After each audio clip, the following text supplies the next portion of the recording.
Hi, today we're going to talk about feeling down in the dumps, depression, sadness. We all get a feeling of sadness, a feeling of depression.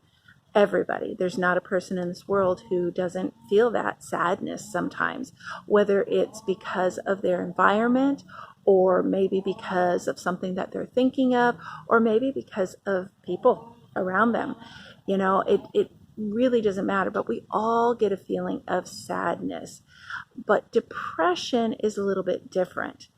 Just because we're sad does not mean that we're depressed. Just because we're going through a hard time does not mean that we're clinically depressed. So, especially people that are BBAB bodies, and for those of us who are over 50, like myself, it can creep in, all that age related things can creep in as well. So, we're going to take a look at the difference of that, and then I'm going to talk to you a little bit about some of the things that I do to help me with my sadness. So the first thing we're going to look at is the difference between sadness and depression. So depression is a clinical thing that lasts for a very long time. It is not something that we want to deal with lightly, and it can affect not only our mood, of course, but it can affect our relationships. It can affect school. It can even affect our job, and it can affect us emotionally as well as physically. Now, sadness, on the other hand, takes on a little bit of a different feeling. It will usually only last a day, maybe even only a few hours. It could last a couple days. It depends on our situation, of course, and it typically is situational. It can be because of somebody saying something to us. It can also be just in our own heads, just getting in our own heads. And of course, those of us with BBAB bodies, we tend to find sadness around us because of pain. So making sure that you understand the difference. Now, if you are clinically depressed, I would suggest going and talking to your doctor. If you find that you have gone 2, 3, 4 days, you're going into weeks and months, and you can't get out of bed, I would suggest going and possibly talking to your doctor. So I want to make sure that you understand that I am not a psychologist. There goes an airplane, sorry. I'm not a psychologist. I have not studied psychology or anything like that. So what we're going to talk about today is just going to be things that have worked for me over the years, especially since I have become a BBAB over 50 body. So I've got 10 things that have worked for me over the years. And I'm going to start with number 1, which is putting away the social media. Now, that is a hard thing to do. We know from things that we've read, from articles that we've heard from our friends, that social media does a whopper on our brains. It can make us sad, it can make us depressed, and it can actually take away our memory. Did you know that? I didn't know that. I was actually doing a little bit of studying on social media before doing this video. And yeah, it can actually decrease our brain memory. That's interesting. I would have never guessed that. But more than anything, it can make us want more things than what we need. It can make us want to shop more. It can make us want to lose weight more. And in some cases, that can be a good thing. But in other cases, and in most cases, what it does is make us feel inadequate and that our bodies are not good enough. When most of social media is a bunch of smoke and mirrors, as we know. Number 2, soak in that sun. Let the sun cast over your body, onto your face, onto your head. We know that it is very important to get at least 15 minutes of sun every day, direct sun. So go outside, hug a tree, go find some bees and watch them buzz around some trees. Go get your dog and go play ball and watch your dog go run after the ball, whatever it is. Spend 10, 15, 20 minutes outside in the sun, soaking up the rays, and see if it doesn't make you smile just a tiny bit more when you're all done. Number 3, smile. Yes, smile. Smile at every single person you see today. Everybody. Even if they don't smile back, it doesn't matter. It doesn't matter. You're not going for this to get smiles back. You're going to give smiles. Smiling actually causes endorphins in our brain, dopamine, what's the other one? Give me a second. Neuropeptides. Yeah, serotonin. All these things that happen in our brain when we smile. So don't just smile at strangers. Smile at yourself. Look at a reflection of yourself, whether it's in a mirror or a window or in your phone. Smile. All right, we're going to work on number 4 and number 5, meditating for 5 minutes while deep breathing. Now, this step really is 2 things, but you can do them together or you can do them separately, but I have found I get the most benefit when I do them together. Now, I want to make sure that you understand that this is not some praying to the universe or sitting on a pillow for 4 or 5 hours with the crossed legs. If you're into that, that is wonderful. Go for it. Do what is right for you. But for those of us that are not really into that, this is about laying down, relaxing, and breathing deep. Now, what I mean by this is that you want to take nice, deep breaths. You will focus solely on those breaths. Now, your brain's going to go in and out, and it's going to flutter onto the day's work to be done, or how Susan hurt your feelings, or how your kids need braces and you can't afford it, or even pain. But what you want to do is you want to come back to that breathing, that feeling, how it feels inside your nose, how it feels in the back of your throat, how your lungs feel, the breathing, the in and the out, and the up and the down of the belly. And every time your mind wanders, you come back to it. You do this for 5, maybe 10 minutes, and I guarantee you, you will feel great afterwards.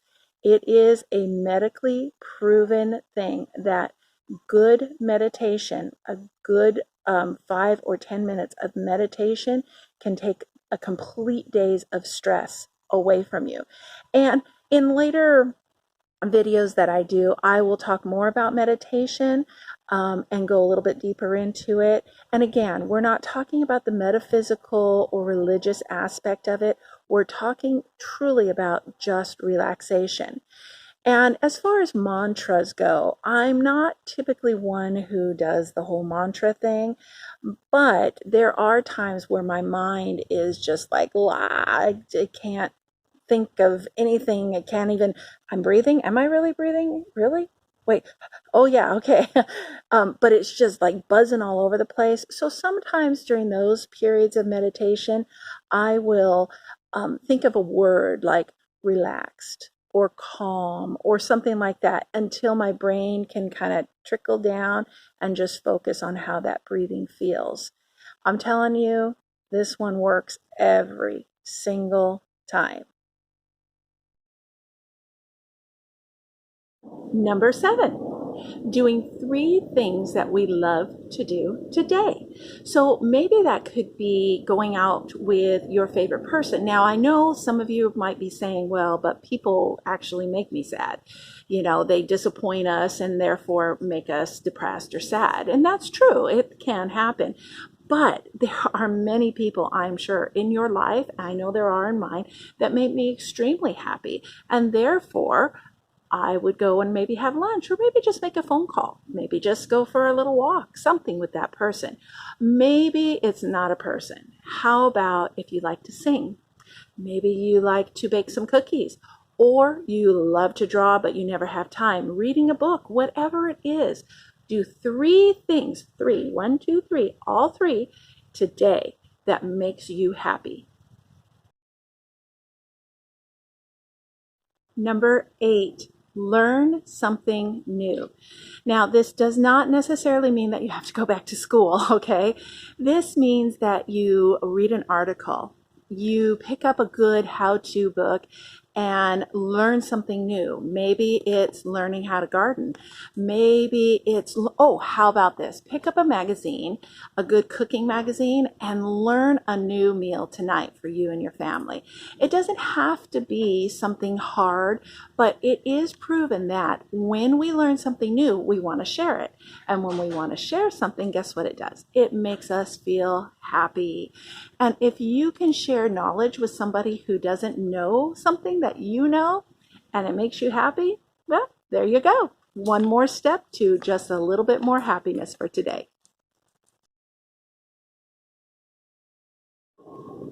Number 9, do something spontaneous. So that could be anything from buying a taco for a homeless person. If you're in line at a fast food restaurant, maybe that means you buy somebody behind you their food. It could be grabbing your coworker at work and going out in the middle of the floor and dancing for 2 minutes to whatever song is on, or singing in the middle of the Albertsons, whatever. It's something that's fun, it's something that can be helpful, and it's something that's exciting. How about archery? Something spontaneous, something new that you're learning. Hey, could kill 2 birds with 1 stone. Archery. My daughter's into it. She's actually a really good archer. I have to put a plug in for her.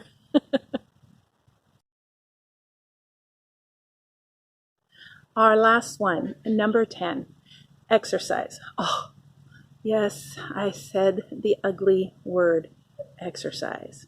But we all know, and we've read it, we've heard it our entire lives, that exercise does a lot more for your body than just making it healthy. It can make you feel happy. So what about jumping on a trampoline?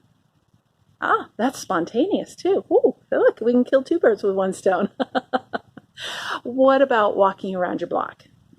How about parking at the end, like the farthest end of the parking lot before you go to the store or before you go to work? How about that? Oh, but you might be saying, well, I can't walk really well, Kristen, and I understand that. I used to be there too. Okay, so let's sit down in our chair and let's wiggle our wonderful little flapping wings here and do 5 minutes of arm twirls. How about standing up and just doing our hips back and forth like this? Am I making you dizzy? Sorry. Anything. Maybe it's just going to the park and playing ball with your dog or in your backyard.